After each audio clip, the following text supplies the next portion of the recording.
You know, as kids, you just like, if you want to try something, you just go and do it, you know, regardless of the consequences. Because as a kid, you don't know unsay consequences. You're like, let's try that.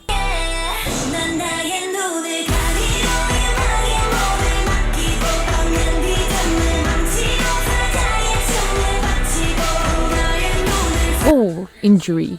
And then try it again and you're like, oh, it happened last time, so naglit na. So now as adults, of course, you want to try something, but then you have all this anxiety, all these reservations because kibaw na ka what could happen wrong, and now you're just like stuck in a state of limbo of whether to do the thing or not. Diba? Let's just keep the case study in being active or exercise or movement in general, god damn it.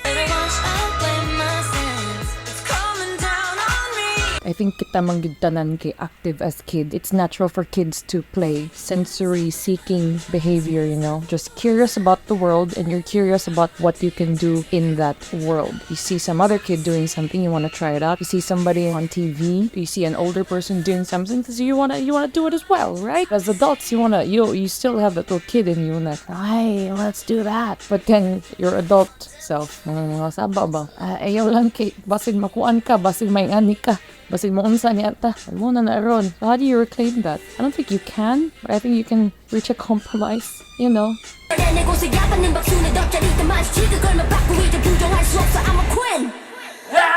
My relationship with my body has changed over the years, especially the recent years, because it's hard for me to stay put, and if I do stay put, I have to be doing something happen. And when I'm really hyper focused, I'm still doing something. It's either editing or something in lab work. It's really hard for me to just like sit down and listen. So but in the cultural sense, I'm just weak and future tense. Judas is me of offense to where it comes the next time.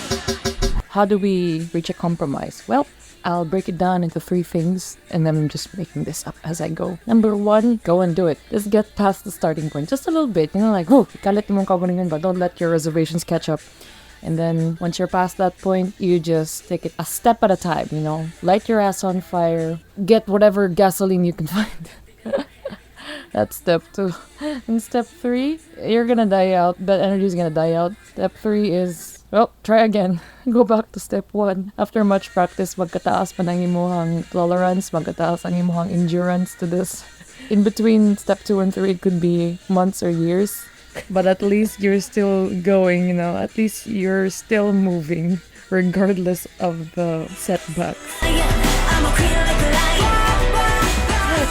Okay, so I woke up today feeling like, yeah, I need to stretch, and I did stretch. The only reason I did that was because I already hyped myself up for the past few days, you know. Dapat nang exercise, dapat nang balik exercise. Not even the past few days, maybe in the past few weeks, maybe the past few months, yan na siya. So, yun lang, padayon lang.